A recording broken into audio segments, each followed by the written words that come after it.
Hello everybody, Ashutosh Sharma this side and I welcome you all to the official YouTube channel the crown Success. तो उम्मीद करता हूँ सब खुश होगे, मज़े में होगे, मेहनत कर रहे होगे और जो एनसीईआरटी मैंने पढ़ा रखी है, एंशिएंट हिस्ट्री मैंने पढ़ा रखी है, वो अच्छे से आपको समझ में आ रही होगी। कोई भी डाउट है आप पूछ सकते हो और रिवीजन आपका अच्छे से चल रहा होगा।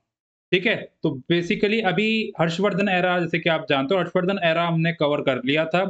अभी हम एंशिएंट हिस्ट्री के बिल्कुल एंड पर पहुँच गए हैं। सिर्फ़ अभी हमारे पास 3 टॉपिक रह गए हैं, पल्लवास, चालुक्यास और राष्ट्रकूटास। पल्लवास हम कवर कर देंगे, चालुक्यास, राष्ट्रकूटास कर देंगे, फिर हमारी एंशिएंट हिस्ट्री यहाँ पर समाप्त हो जाएगी। ज़्यादा इसमें कुछ अब बचता है नहीं। मतलब बचता है क्या, सब कुछ पढ़ा चुका हूँ मैं। एग्ज़ामिनेशन पॉइंट ऑफ व्यू से जितने भी इम्पोर्टेंट चीज़ें हैं, वो सारी कवर कर दी हैं। और इसमें कुछ और बचता नहीं है, सिर्फ़ ये साउथ इंडियन किंगडम्स बचते हैं, जो पल्लवास, क्योंकि अब बेसिकली ज़्यादा है, चालुक्य और राष्ट्रकूटास से वो ज़्यादा है, इस वजह से पल्लवास का एक अलग से कॉन्सेप्ट, अलग से लेसन बना हुआ है। चालुक्य और राष्ट्रकूटास एक में कवर हो जाएँगे। ठीक है? तो बेसिकली आज हमको पल्लवास पढ़ना है। जो मेन रूलर हैं उनके बारे में पढ़ेंगे और एडमिनिस्ट्रेशन के बारे में पढ़ेंगे और बाकी सोसाइटी इनकी वगैरह हम देख लेंगे अगले लेक्चर में। और उससे अगले लेक्चर में चालुक्य और राष्ट्रकूटास भी हम कवर कर लेंगे। तो आपकी एंशिएंट हिस्ट्री समाप्त होने को आ गई है, तो खुश हो जाओ इस वाली बात से कि एंशिएंट हिस्ट्री हम पूरी कवर करने वाले हैं। ठीक है? अब खत्म होने वाली है। तो चलो फिर अभी ज़रा स्टार्ट करते हैं, पेन पकड़ लेते हैं, इसके बिना तो कुछ होता ही नहीं है आजकल दुनिया में। पेन पकड़ना बहुत ज़रूरी है। साउथ इंडियन किंगडम्स के बारे में पढ़ेंगे, पल्लवास के बारे में पढ़ेंगे, कहाँ से इसका ओरिजिन हुआ है, क्या चीज़ें इसमें हुई हैं, कितने इसमें रूलर्स आए हैं, क्या इनका एडमिनिस्ट्रेशन, सोसाइटी, समाज वगैरह सब कुछ हम देखेंगे। ठीक है? तो चलो फिर एक बार ज़रा देखते हैं कि एक्चुअल में ये ओरिजिन कहाँ से हुआ है। सबसे पहले हम ओरिजिन की बात करते हैं कि ये ओरिजिन इसका कहाँ से हुआ है, कहाँ से उत्पत्ति हुई है इसकी। After the decline of the Sangam age in Tamil country में जो संगम एज मैंने पढ़ाया था, आपको अच्छे से पता होगा। आप प्लेलिस्ट चेक करोगे तो उसमें बकायदा टॉपिक्स वाइज आपको लेक्चर मिल जाएंगे। आप चेकआउट करना उसको, संगम एज को। ठीक है? अच्छे से पढ़ा रखा है मैंने। तो संगम एज का जब डिक्लाइन हुआ तो कालभ्रस रूल जो था उस टाइम पे, कालभ्रा रूल जो था, आपको पता होगा, लास्ट लेक्चर में मैंने सेकंड लास्ट सेक्शन में देखोगे आपको मिल जाएगा। तो कालभ्रा रूल 250 साल तक चला हुआ। ठीक है? 250 साल तक उसने, मतलब उसके रूल से मतलब काम वगैरह किए गए। उसके बाद पल्लवास ने अपना किंगडम स्टैब्लिश किया। कैसे किया, पहले क्यों नहीं किया, इसका आंसर आपको अगले टॉपिक में मिलने वाला है। क्यों हुआ, कैसे हुआ, अभी तो एक बेसिकली कॉन्सेप्ट समझ लो कि 250 साल तक कालभ्रा रूल चला। कालभ्रा रूल के बाद में पल्लवास ने अपना किंगडम स्टैब्लिश किया। कहां पर? तोंडाईमंडलम में, जिसकी कैपिटल क्या थी? कच्चीपुरम। ये उसकी कैपिटल थी। Their rule continued till Tondaimandalam was captured and annexed by imperial Cholas in the beginning of the 10th century. उनका रूल तब तक चला जब तक चोलास ने वाला एरिया कैप्चर नहीं करा, तोंडाईमंडलम को कैप्चर नहीं कर लिया, तब तक इनका रूल चला। कैप्चर करने के बाद कौन-कौन से रूलर थे जिनकी वजह से वीक पड़ गया था? वीक पड़ ही जाता है। अमर तो कोई नहीं रहा ना, अमर तो कोई भी नहीं रहा, सारे निपटे हैं। तो ये भी निपट गया। ठीक है? कैसे पता चलेगा आपको अभी आगे लेक्चर में। ठीक है? उसके बाद हम बात करते हैं ओरिजिन ऑफ द पल्लवास की, इसकी उत्पत्ति हुई कहाँ से निकल के आया है पल्लवास। ठीक है? देखो, काफी सारे डिफरेंट डिफरेंट व्यूज हैं, सबके अलग अलग कॉन्सेप्ट हैं कि ये यहाँ ये हो सकता है, ये हो सकता है। तो बेसिकली तीन पोर्शन, तीन रूल मेंशन है, तीन थ्योरी मेंशन है। कहने का मतलब है थ्योरी मेंशन है जो पल्लवास के ओरिजिन को बताती हैं। कैसे? पहली वाली क्या है? They were equated with the Parthians, the foreigners who ruled western India. Western India पे कुछ पार्थियंस फॉरेन ट्रैवलर्स थे, वो रूल करते थे, उनके समान माना गया कि ये पार्थियंस उनमें से होंगे, उनकी एक ब्रांच वगैरह होगी। पहला। ठीक है? अगला व्यू क्या है? अगला व्यू ये है, another view was that Pallava was a branch of the Brahmin royal dynasty of Vakatakas of the Deccan. Deccan के वाक्टक्स के जो ब्राह्मण है उनकी ब्रांच है। ब्राह्मणवाद कहने का मतलब है कि ब्राह्मणवाद चला है ना, कि ब्राह्मण के अंदर से निकल, मतलब ब्राह्मणों से निकल के आए हैं, तो ये पल्लवास उनको माना गया कि शायद ये ब्राह्मण कम्युनिटी से बिलोंग करते हैं, तो वहां से ये लोग निकल के आए हैं। एक पॉइंट ये है। तीसरा पॉइंट क्या है? The Pallavas with the descendants of the Chola prince and a Naga princess whose native island Manipallavam. एक नेटिव आइसलैंड है मणिपल्लम, जहां से बिलोंग करते हैं चोला प्रिंस, और नागा की प्रिंसेस जहां से बिलोंग करती है। तो ये माना गया कि ये उनके वंशज हो सकते हैं, उनकी कोई पीढ़ी मानी गई है, कि आने वाली पीढ़ी, इनकी चोला प्रिंस और नागा प्रिंसेस की आने वाली पीढ़ी मानी गई है, कि शायद ये उन पीढ़ी से बिलोंग करते हैं। एग्जैक्ट इन्फॉर्मेशन हमारे पास कहीं नहीं दी गई है, एकदम एक्यूरेट। ठीक है? But these theories on the origin of the Pallava are not supported by adequate evidence. हमारे पास एडिक्वेट एविडेंस नहीं है कि क्या थ्योरी हो सकती है। तीन थ्योरी बेसिकली निकल के आई है, जो कि मैंने आपको बता दी। बट अब मैं बताता हूँ आपको एक्चुअल में हुआ क्या है।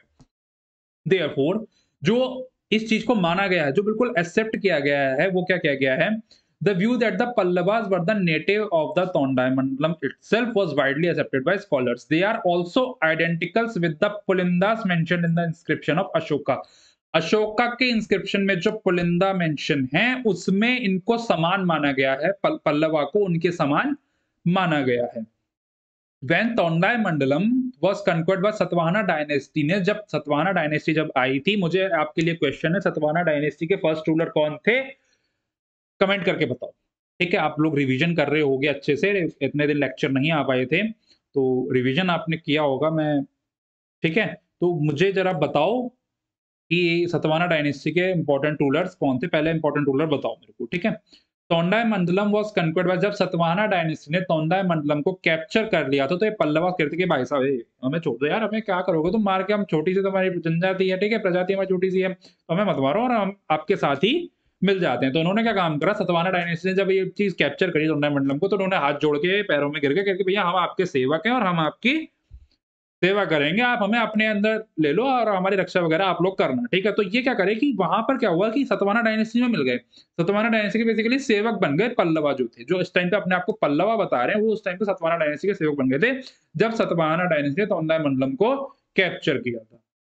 बट अब जैसा कि मैंने आपको बताया कि भाई अमर तो कोई भी नहीं है, जब सतवाहना डायनेस्टी का डिक्लाइन स्टार्ट हुआ, जब उनका पतन स्टार्ट हुआ 3rd सेंचुरी एडी में आते आते, जब सतवाहना डायनेस्टी का पतन स्टार्ट हुआ, तो इन्होंने क्या काम करा कि अब ये अपने आप को खुदा समझने लग गए, ये अपने आप इन्होंने अपने आप को इंडिपेंडेंट डिक्लेयर कर दिया कि भैया सतवाहना डायनेस्टी क्या कर लेगी हमारा, हम अपने आप खुद इंडिपेंडेंट है।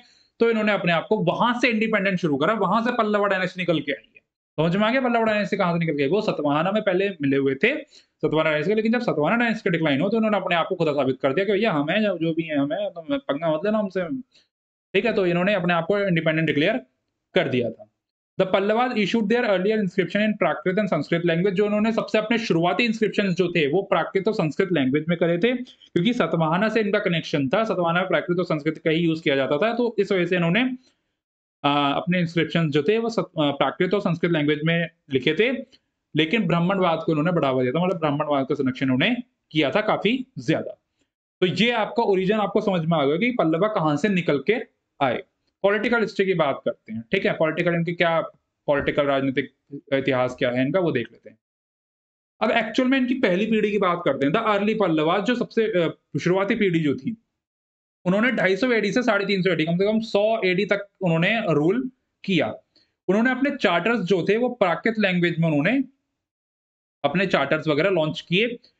जो उसमें से कुछ इंपॉर्टेंट्स हैं वो हैं, एक ये क्या लिखा हुआ है, शिवक्सदनवर्मन, शिवक्षंदरवर्मन, ओह क्या नाम है यार, देख रहा अजीब सा ही नाम है, शिवक्स शिवस्कंदरवर्मन।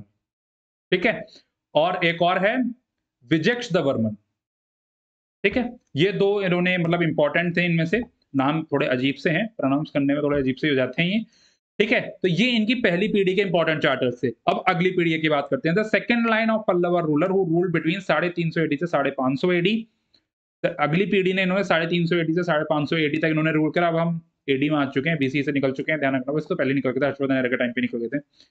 उन्होंने अपने चार्टर्स संस्कृत में लॉन्च किए। ठीक है, the most important ruler of this line, जो इस टाइम के इंपॉर्टेंट रूलर, ध्यान रखना क्वेश्चन बनाया एग्जाम में, ठीक है, जो इंपॉर्टेंट विष्णु गोपा से रिलेटेड जो इंपॉर्टेंट रूलर थे इस टाइम पे पॉलिटिकल, मतलब सेकंड पीढ़ी के, वो विष्णु गोपा थे, जो कि समुद्रगुप्त के द्वारा डिफीट किए गए थे। Who was defeated by Samudragupta during his south Indian expedition. जब समुद्रगुप्त अपने साउथ इंडियन एक्सपेडिशंस कर रहे थे तब इनको हराया गया था समुद्रगुप्त के द्वारा, विष्णु गोपा को हराया गया था समुद्रगुप्त के द्वारा। ध्यान रखना इस बात का, इंपॉर्टेंट कॉन्सेप्ट है। The rulers of the third line who ruled from 575, जो उनकी थर्ड पीढ़ी आई उसने 575 एडी से रूल करना शुरू करा। कब तक? जब तक पल्लवा डायनेस्टी फॉल नहीं हुई। तो बेसिकली 3 पीढ़ियों में इन्होंने अपना पल्लवा डायनेस्टी जो थी वो 3 पीढ़ियां तक चली थी इनकी। ठीक है, 9th सेंचुरी एडी तक आते आते ये लोग अपना मतलब इनका डिक्लाइन शुरू हो गया था। बताता हूँ भी कैसे हुआ था। ठीक है, okay. Simha Vishnu was the first ruler of this line. Third line, जो तीसरी पीढ़ी जो इनकी आई थी उसमें सिम्हा विष्णु इनके पहले इंपॉर्टेंट रूलर थे जिन्होंने रूल किया था। इन्होंने ही कालभ्रा जो रूल था उनको डिस्ट्रॉय किया था। कालभ्रा जो रूल था उनको डिस्ट्रॉय किसने किया था? सिम्हा विष्णु ने। और यहां से इन्होंने अपना पल्लवा रूल बनाया था। तोंडाई मंडलम में पल्लवा रूल इन्होंने यहां से बनाया था। इन्होंने और क्या क्या काम करा? He also defeated the Cholas and extended the Pallava territory up to river Kaveri. इन्होंने चोलाज को मतलब he also defeated the Cholas and extended the Pallava territory. Cholas को इन्होंने हराया और अपनी टेरिटरी को उन्होंने कावेरी नदी तक एक्सटेंड कर लिया। ठीक है। Other great Pallava ruler of this line were Mahendra Varman, Narasimha Varman and Narasimha Varman second. इनके बारे में हम पढ़ेंगे, इंपॉर्टेंट रूलर है, ध्यान रखना। ठीक है, जो इस वाली पीढ़ी के इंपॉर्टेंट रूलर हैं कौन है? महेंद्र वर्मन फर्स्ट, सेकंड भी है, अभी सेकंड बताऊंगा कौन है। Narasimha Varman first and Narasimha Varman second, इनके बारे में भी हम आज के लेक्चर में पढ़ेंगे। सबसे पहले बात करते हैं महेंद्र वर्मन वन की, जिनका टाइम पीरियड है 600 से 630 एडी तक का। ठीक है। तो long run Pallava Chalukya conflict. अब पल्लवा चालुक्य के बीच में कुछ कॉन्फ्लिक्ट्स वगैरह चल रहे हैं। ठीक है। इस टाइम पे क्या हुआ? Pulakeshin second march against the Pallava and capture their northern part of their kingdom. Pallava kingdom का पुलकेशिन सेकंड ने इनके ऊपर आक्रमण किया और नदर्न पार्ट, इनके किंगडम का नदर्न पार्ट कैप्चर कर लिया। अब भाई दिल पे लग गई चोट। ठीक है, तो आगे देखते हैं क्या होता है। Although Pallava inscription refers to the victory of Mahendra Varman first at Pullalur. Inscription में मेंशन है, पल्लवा इंस्क्रिप्शन में मेंशन इनकी विजय के बारे में। इन्होंने ये नहीं कि हर एक से हारे ही हैं, ऐसा नहीं है, हर एक से पिटे हैं, ऐसा नहीं है, इन्होंने मारा भी है। तो ये मेंशन है पल्लवा इंस्क्रिप्शन में। ठीक है, कि उनकी कौन कौन सी विजय हैं। But he was not able to recover the lost territory. जो उनकी लॉस्ट टेरिटरी थी वो रिकवर ये नहीं कर पाए थे। ठीक है। Mahendra Varman one was a follower of Jainism. Jainism को वो पहले फॉलो करते थे, बट उनको कन्वर्ट किया गया शैविज्म में। किनके द्वारा? शैव संत के द्वारा। शैव संत ने उनको इन्फ्लुएंस किया और उनको कन्वर्ट कर लिया शैविज्म में। पहले जैनिज्म के फॉलोअर थे, but after that he converted into Shaivism. ठीक है। के बाद ही built a Shiva temple at Tiruvadi. Tiruvadi में इन्होंने ना मंदिर वगैरह का बहुत निर्माण किया, और मंदिर भी ऐसे ऐसे बिल्कुल खतरनाक। मैं बताऊंगा आपको कि इसमें क्या क्या यूज वो करते थे। मंदिर का इन्होंने बहुत निर्माण किया है। उनको काफी सारे टाइटल भी दिए गए, जैसे गुनाबरा और सत्यसंध, चिताकरी। चिताकरी मतलब होता है जो मंदिरों को बनवाता है, उसको चिताकरी टाइटल इन्होंने दिया गया है। और उसके बाद चित्रकरापुली। चित्रकरापुली मतलब कहने का मतलब जो आर्ट वगैरह में जिनका बहुत ज्यादा रुचि रहती है ना, जो आर्ट वगैरह डिजाइन वगैरह करते हैं, तो उनको चित्रकपुली उनको कहा जाता है, मतलब टाइटल दिया जाता है कि भाई जैसे मैं हूँ, मेरे को जैसे उस टाइम पे सपोज करो मैं एग्जिस्ट करता, और मैं एग्जिस्ट करता, मेरे को आर्ट में बहुत ज्यादा वो होता, मैं गुलाब के फूल वगैरह जो भी कुछ आर्ट वगैरह होता है, जैसे मंदिर का कोई डिजाइन हो गया या फिर किसी भी तरह का मैं आर्ट एंड आर्किटेक्चर में अगर मेरा होता, तो मेरे को टाइटल मिल जाता, फिर मैं कहलाता आशुतोष शर्मा चित्रकपुली। मतलब वो निकनेम हो जाता है एक तरह से मेरा। तो अच्छा लग रहा है, वैसे सुनने में अच्छा लग रहा है ना। ठीक है, ये एक्चुअल में ऐसे तरह के टाइटल वगैरह मिल जाते, अगर आप होते तो आपको भी टाइटल मिल जाते। ठीक है, तो चल रहे हो क्या? विचित्र चिता एंड मता विलासा, ये कुछ इनके अलग अलग टाइटल्स वगैरह थे वहां पे। ठीक है। He was a great builder of cave temples. गुफाओं में इन्होंने मंदिर बना दिए थे। कैसे बनाए थे वो अलग ही तरीके से मैं बताता हूँ आपको। The मंदगा pattu inscriptions. मंदगा पट्टू एक इंस्क्रिप्शंस है। उन्होंने बताया कि अ, बहुत सारे इन्होंने ब्रह्मा विष्णु और महेश, ब्रह्मा विष्णु और शंकर भगवान के इन्होंने बहुत सारे मंदिर इन्होंने बनवाए गुफाओं में, बिना पत्थर, बिना किसी चीजों का इस्तेमाल, मेटल वगैरह का इस्तेमाल किए। अब कैसे बना दिया? एक्चुअल में ये होता था, अब चट्टाने हैं आपके पास, तो चट्टानों को इस हिसाब से कट किया जाता था कि वो मंदिर की शेप ले लेते थे। तो ये अलग ही तरह का दिमाग था इनका, अलग ही तरह का इनको, मतलब बहुत अलग ही लेवल पे ये लोग मंदिर डिजाइन करवाए थे इन्होंने। क्या केव टेम्पल जिनको बोलते हैं। ठीक है। इस हिसाब से इनको जो चिताकरी इनको टाइटल दिया गया ना, वो इसलिए दिया गया।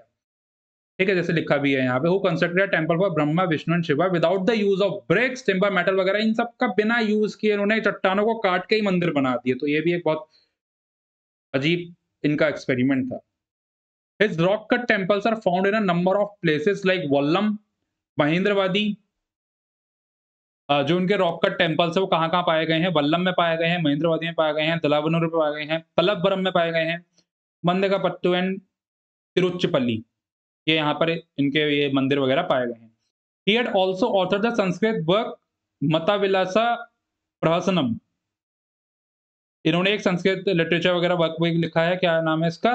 मताविलासा प्रहसनम। His title Chitrakapuli. अब ये देखो, Chitrakarapuli reveals his talent in paintings. कहने का मतलब है कि उनका बहुत ज्यादा आर्ट एंड आर्ट में उनका बहुत ज्यादा रुचि थी, इस वजह से उनको यह टाइटल दिया गया।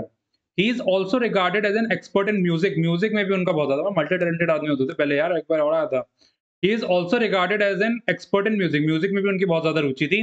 The music inscriptions at Kudumiyamalai is ascribed to him, Kudumiyamalai में मतलब इनका जिक्र वगैरह किया गया है। नरसिम्हा वर्मन वर्ष के बारे में देखते हैं। 630 एडी से 668 एडी का इनका टाइम पीरियड है। Narasimha Varman was also known as Mamalla, Mamalla के नाम से भी इनको जाना जाता है, जिसका मतलब होता है great wrestler.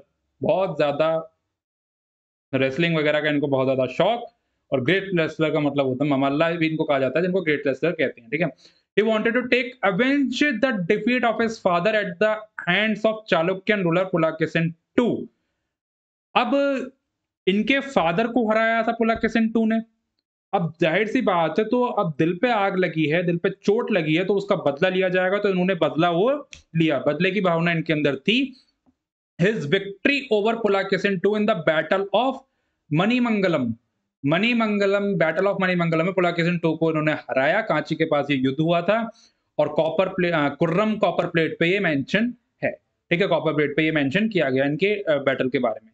The Pallava army under general Paranjothi के अंदर, परंजोति के अंदर इनकी पल्लवा जो आर्मी थी, आर्मी के सेनापति कौन थे? परंजोति। Pursue the retreating Chalukya army, entered Chalukya territory, captured and destroyed the capital city of Vatapi। Vatapi की capital city, Vatapi capital city को इन्होंने कैप्चर कर लिया। नरसिम्हा वर्मन मतलब ये ना मार तोड़ में बहुत ज्यादा आ गए थे, इन्होंने जितनी लड़ाइयां लड़ी हैं लगभग सभी जीती हैं। लेकिन Narasimha Varman first assume the title, इनको टाइटल दिया गया कौन सा? वतापी कोंडा। ये इनको टाइटल वहां पे दिया गया। टाइटल दे देते भाई, टाइटल तो जैसा आजकल अब स्कूल लाइफ में क्या होता है, बच्चे निकनेम दे देते हैं ना, हमें तेरा ये मतलब जो भी निकनेम देते होंगे भाई, है ना, दे ही देते हैं कोई ना कोई। वैसे यहाँ पे उनको निकनेम उस टाइम पे चल जाता है। उस टाइम पे क्या क्या अजीब-गरीब निकनेम हो गए, यहाँ पे भी अजीब-गरीब है, वैसे तो हम तो पढ़े भी नहीं जाते। ठीक है, ही रिगेन्ड द लॉस्ट टेरिटरी, उन्होंने जो लॉस्ट टेरिटरी थी वो रिगेन उन्होंने कर ली। अनदर नोटेबल अचीवमेंट, एक और इनका नोटेबल अचीवमेंट है Narasimha was his naval expedition to Sri Lanka. समुद्री व्यापार इन्होंने काफी ज्यादा फैलाया था, समुद्री व्यापार पे इनका बहुत ज्यादा वो था, मतलब व्यापार इन्होंने करा था। लेकिन नरसिम्हा वर्मन II के टाइम पे बहुत ज्यादा पीक पे पहुंच गया था, वही बताऊंगा मैं आपको कैसे। नरसिम्हा वर्मन II ने सबसे ज्यादा फैलाया था, यहाँ से शुरू हो गया था। श्रीलंका वगैरह में इनके अच्छे खासे संबंध थे, तो श्रीलंका में भी इन्होंने मतलब जो राजा वगैरह के जो जिन लोगों राजा को हराया गया था, तो इन्होंने वहां पे लड़ाइयां लड़ी और राजा को उनका किंगडम वापस दिया गया। He restored the throne to his friend and Sri Lankan prince Manavarma. अपने दोस्त और श्रीलंकन प्रिंस मनवरम को इन्होंने उनका जो खोया हुआ राज्य था वो वापस लाके दिया। ठीक है, नरसिम्हा वर्मन फर्स्ट ने। सेकंड का मैं बताता हूँ, बहुत ज्यादा सीधे साधे व्यक्ति थे वो। During his reign Hiuen Tsang visited the Pallava capital Kanchipuram. Kanchipuram, Hiuen Tsang कौन था? चाइनीज ट्रेवलर, बताया था, उसके बारे में पढ़ा रखा है मैंने आपको। ठीक है, Hiuen Tsang visited the Pallava capital Kanchipuram. His description of Kanchi is vivid. Kanchipuram में ये लोग इन्होंने मतलब भ्रमण वगैरह किया, तो भ्रमण ही कर रहा था ये, तो जब से आया तब से भ्रमण करने में लगा पड़ा है। तो इसने क्या करा, कच्चीपुरम को इसने एक बहुत ही ब्यूटीफुल सिटी बताया, जिसका मतलब एरिया की बात करी उसने 6 मील तक ये फैली हुई है। ठीक है, इसमें क्या है, 100 बुद्धिस्ट मोनास्ट्री, मोनास्ट्री मतलब मठ, मठ जहां पर मॉन्क्स वगैरह रहते थे, तो वहां पर 100 मठ बनाए हुए, मतलब ऐसा उसने बताया कि यहाँ पे 100 मठ बने हुए हैं, जिसमें कम से कम अप्रोक्स 10,000 बुद्धिस्ट, 10,000 10,000 बौद्ध भिक्षुक रहते हैं, बुद्धिस्ट मॉन्क रहते हैं। According to his account the people of Kanchi esteemed a great learning and Kanchi south a great centre of learning. यहाँ के लोग वगैरह महान शिक्षा को बहुत ज्यादा मानते थे, कि यहाँ पे शिक्षा को ये बहुत ज्यादा मानते थे। हर घर में शिक्षा को ये चाहते थे कि शिक्षा हमको होनी चाहिए, हर चीज की नॉलेज ये करना चाहते थे। Narasimha Varman one was the founder of the Mamallapuram and the monolithic ratha was erected during this his reign. इन्होंने क्या कराया था, रथ वगैरह, रथों का बहुत ज्यादा निर्माण करवाया था। रथ वगैरह इनके पास जो वो थी ना आर्मी थी, उसमें रथ वगैरह का ये लोग बहुत इस्तेमाल करते थे, तो इनके टाइम पर रथ वगैरह का निर्माण बहुत किया गया था नरसिम्हा वर्मन फर्स्ट के टाइम पे। अब बात करते हैं नरसिम्हा वर्मन सेकंड, और राजसिम्हा भी इनको कहा जाता है। Narasimha Varman was succeeded by Mahendra Varman second. Mahendra Varman first और सेकंड में कंफ्यूज मत होना, Mahendra Varman second is the son of Narasimha Varman second. ठीक है, नरसिम्हा वर्मन फर्स्ट, सॉरी। ठीक है, एंड परमेश्वरम फर्स्ट। अब ये उनके बेसिकली बेटे थे। तो अब पल्लवा चालुक्य कॉन्फ्लिक्ट की चल ही रहा था उस टाइम पे, तो उसके बाद नरसिम्हा वर्मन सेकंड निकल के आए, जो पल्लवा रूलर बने। ठीक है, इन दो में पल्लवा रूलर नहीं बना कोई भी। Narasimha Varman second became the ruler of Pallava kingdom. Pallava kingdom के नरसिम्हा वर्मन सेकंड रूलर, मतलब सेकंड रूलर नहीं, नरसिम्हा वर्मन सेकंड, पहले और दो है ना, तो नरसिम्हा वर्मन सेकंड इसके पल्लवा किंगडम के रूलर बने। एक्चुअल में क्या था, he was also known as Rajasimha. Rajasimha इनको कहा जाता था। His regime was peaceful and he envisaged more interest in developing the इन्होंने कोई लड़ाइयाँ झगड़े वगैरह नहीं करे, बहुत ही शांत स्वभाव का इनका किंगडम रहा, मतलब इनके टाइम पे जो किंगडम था बहुत ही शांत स्वभाव का रहा, ना ज्यादा लड़ाई झगड़े हुए, लेकिन इनको आर्ट और आर्किटेक्चर में बहुत ज्यादा दिलचस्पी थी, तो इन्होंने बहुत ज्यादा आर्ट एंड आर्किटेक्चर को बढ़ावा दिया था। जैसे shore temple at Mamallapuram and the Kailasanatha temple at Kanchipuram were built in this period. इनके पीरियड में शोर टेम्पल ममल्लापुरम में और कालिसनाथ टेम्पल कच्चीपुरम में बनवाए गए। ठीक है, he was also great patron of art and literature. The famous Sanskrit scholar Dandin is said to have adorned his court. Famous Sanskrit scholar Dandin थे, बहुत ही मतलब इंटेलिजेंट व्यक्ति जो इनके कोर्ट को अडॉर्न करते थे, जो वो मतलब संभालने वगैरह का काम वो करते थे। He sent embassies to China and the maritime trade flourished. इनके टाइम पे समुद्री व्यापार बहुत हुआ है साहब, सबसे ज्यादा समुद्री व्यापार अगर किसी के टाइम पे हुआ है तो वो इनके टाइम पे हुआ है। समुद्री व्यापार उन्होंने बहुत ज्यादा किया है, मतलब कि एक्सपोर्ट इंपोर्ट का काम इन्होंने बहुत ज्यादा किया था। रास्ते में एज्यूम टाइटल्स लाइक, इनको भी कुछ टाइटल्स वगैरह दिए गए भैया, कि शंकर भक्त इनको कहा गया, और अगामा प्रिया इनको कहा गया, विद्या विद्यारा इनको कहा गया। विद्या विद्यारा क्या नाम दिया, अलग ही लेवल का वद्य विद्यारा। Okay, he was succeeded by Parameshwaram second, Parameshwara Varman. अबे परमेश वर्मन हो जाता ठीक है, परमेश्वरा वर्मन है। Parameshwara Varman second and Nandi Varman second, दो इनके बेटे हुए, मतलब रूलर हुए। The Pallava rule lasted till the end of 9th century. 9th century तक आते आते पल्लवा किंगडम का डिक्लाइन होना शुरू हो गया। The Chola king Aditya one defeated the last Pallava ruler अपराजित। अपराजित पल्लवा किंगडम के लास्ट रूलर थे, जिनको किसने हराया? चोला किंग आदित्य फर्स्ट ने हराया। आदित्य फर्स्ट और सेकंड भी है, ठीक है, तो बेसिकली इंपॉर्टेंट आदित्य फर्स्ट ही है। और कांची रीजन को इन्होंने सीज कर लिया, कांची रीजन को इन्होंने कब्जा कर लिया उस रीजन।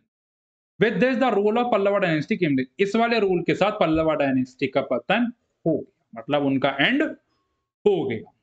तो ये था आपका पल्लवा किंगडम, ठीक है। तो अभी मैं आपको एडमिनिस्ट्रेशन भी अभी समझा देता हूं, उसके बाद सोसाइटी हम अगले लेक्चर में कर लेंगे। एडमिनिस्ट्रेशन ऑफ द पल्लवा, उनके प्रशासन के बारे में बात करते हैं। The Pallava had a well organised administrative system. इनका बहुत ही एक मतलब बहुत ही सभ्यता से इनका प्रशासन रहा, हर चीज एकदम बढ़िया तरीके से उन लोगों ने करवाई। कैसे बता? The Pallava state divided into kottams. जो पल्लवा स्टेट थे ना वो अलग अलग कॉटम्स में डिवाइड थे। The kottam were administered by officer appointed. अब इन कॉटम्स को जो ऑफिसर, मतलब जो हेड था इन कॉटम्स का, वो किंग जो था वो असाइन करता था, अपना कोई बंदा रखता था कि भैया तेरे को ये संभालना, तो वो अच्छे से चीजों को संभालते थे। The king was at the centre of administration in which he was assisted by able. वो अपनी मतलब जो उनकी कैपिटल सिटी होती थी वहां पे रहते थे, वहां से उनका मतलब केंद्र सरकार का इसमें वो था, केंद्र सरकार वहां पे सारी चीजें संभालती थी। और जो कॉटम्स को संभालने वाले इंपॉर्टेंट रूलर्स को ये केंद्र सरकार अपॉइंट कर देती कि भाई तुम ऑफिसर हो यहाँ के, यहाँ को संभालो, जैसे कि आजकल हम देखते हैं, ठीक है। He was the fountain of justice. He maintain a well trained army. एक वेल ट्रेन्ड आर्मी इन्होंने मेंटेन करी, जो कि कहीं लड़ना वड़ना पड़ जाए तो इस टाइम पे वेल ट्रेन्ड आर्मी इन्होंने डेवलप करी थी। He provided land grants to the temple known as Devdhana and also to the Brahman known as Brahmadeya। देवधना नामक जितने भी मंदिर थे वहां पर, उन सबको इन्होंने लैंड वगैरह फ्री ऑफ कॉस्ट प्रोवाइड करे उनके लिए, कि यहाँ पर मंदिर बनवाओ। मैंने कहा ना मंदिर का निर्माण बहुत हुआ इस टाइम पे। मंदिर वगैरह निर्माण के लिए इन्होंने जो लैंड वगैरह थे वो एज इट इज मतलब फ्री ऑफ कॉस्ट दे दिए थे कि भैया यहाँ पर मंदिर बनवाओ, दान कर दिए थे इन्होंने, ठीक है। It was also the responsibility of the central government to provide irrigation facility. सिंचाई सुविधा देना भी सेंट्रल गवर्नमेंट का ही काम था, और अच्छे से उन्होंने सिंचाई सुविधा भी दी थी, ठीक है। अ नंबर ऑफ इरिगेशन टैंक्स, काफी सारे इरिगेशन टैंक्स वहां पर खुदवाए गए थे पल्लवा किंगडम में, काफी सारे इरिगेशन टैंक्स वगैरह खुदवाए गए थे। The irrigation tanks at Mahendravadi and Mamandur were dug during the reign of Mahendra Varman first. Mahendra Varman first के टाइम पे इरिगेशन टैंक्स बनवाए गए, कहां पर? महेंद्रवदी पे एंड ममंदूर पे बनवाएगा। Detail information on the tax system could also be traced. अब इनके कमाई का जरिया क्या था?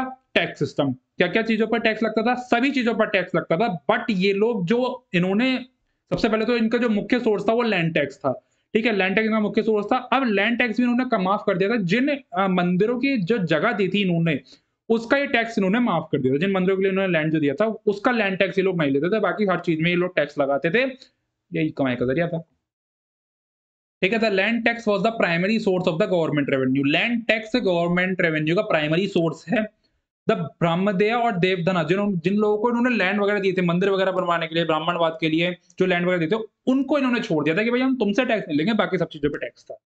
ट्रेडर्स और आर्टिशियन जैसे कारपेंटर हो गए, गोल्डस्मिथ हो गए, वॉशरमैन हो गए, ऑयल प्रेशर, इन सबको टैक्स देना पड़ता था। The Pallava inscription throw much light on the village assemblies called sabhas. Village assemblies वगैरह सभा जो होती हैं, सभा, जनपद, महाजनपद में बताया था ना आपको, सभा वगैरह जो होती है ये यहाँ पर बेसिकली लगती थी, जो वो कहावत है ना, पंचायत में सारे फैसले बूढ़े ही सुलझाते हैं, है ना? तो पंचायत वगैरह यहाँ पे सभा वगैरह लगती थी और जितने भी केस वगैरह होते थे वो सब आपस में मिलके पंच के द्वारा सभा में डिस्कस कर लिए जाते थे और सॉल्व वहां पे कर दिए जाते थे। कमेटी वगैरह बैठती थी, सॉल्व कर लेते थे वो। दे maintain record of all village land, look after local affairs and manage temple. जितने भी यहाँ पर हर चीज का इनको तरीके से इनको रिकॉर्ड रखना था, कितना भूमि का रिकॉर्ड, कितना टैक्स आया है, कितनी चीजें आर्ट एंड आर्किटेक्चर में कितनी चीजें बनवाई गई हैं, हर चीज का ये लोग रिकॉर्ड वगैरह रखते थे। तो कहने का मतलब है कि व्यवस्थित इनका प्रशासन रहा। ठीक है, तो एडमिनिस्ट्रेशन में मैंने आपको समझा दिया अच्छे से। अभी हम सोसाइटी अंडर ये जितने आगे के टॉपिक्स हैं ये सब हम करेंगे अगले लेक्चर में। तो एडमिनिस्ट्रेशन तक हम कर चुके हैं, ये टॉपिक्स अब हम अगले लेक्चर में कवर कर लेंगे। तो उम्मीद करता हूं ये लेक्चर आपको पसंद आया होगा। ठीक है, पल्लवा यहाँ पे खत्म हो गया। अब इसके बाद चालुक्य और राष्ट्रकूटाज आ जाएंगे, तो वो भी हम जल्दी खत्म कर देंगे। ठीक है, तो बेसिकली एंशिएंट हिस्ट्री आपकी खत्म होने वाली है। तो ये लेक्चर आपको अच्छा लगा होगा, अच्छा लगा तो लाइक जरूर कर देना, समझ में आएगा। कोई भी डाउट है कमेंट सेक्शन में पूछ लो, टेलीग्राम चैनल ज्वाइन कर लो, ये आपके पास आ ही रहे हैं सब। इंस्टाग्राम पे फॉलो कर सकते हो आप, crown success underscore official. Telegram पे the crown success official. WhatsApp पे भी आप ज्वाइन कर सकते हो, क्योंकि लेटेस्ट पोस्ट आपको व्हाट्सएप पे मिल जाया करेंगी। व्हाट्सएप देखो सभी के पास होता है, हर चीज उसमें कर सकते हो, तो आपको लिंक मिल जाएगी चैनल के ऊपर। जब आप जाओगे तो वहां पे व्हाट्सएप का मेंशन है, व्हाट्सएप पे आप हमको फॉलो कर सकते हो, वहां पे जितनी भी लेटेस्ट पोस्ट होंगे आपको मिल जाएंगी। ठीक है, तो चलो फिर इस लेक्चर को यहाँ पे एंड करते हैं। उम्मीद करता हूं आपको पसंद आया तो लाइक जरूर कर देना। चैनल पर अगर आपने चैनल को सब्सक्राइब कर लो इस तरह के और लेक्चर्स के लिए। एंशिएंट हिस्ट्री खत्म होने वाली है, तो चलो फिर मिलते हैं आपसे लेक्चर में। खुश रहो, मौज करो, ऐश करो, मेहनत करते रहो। Thank you.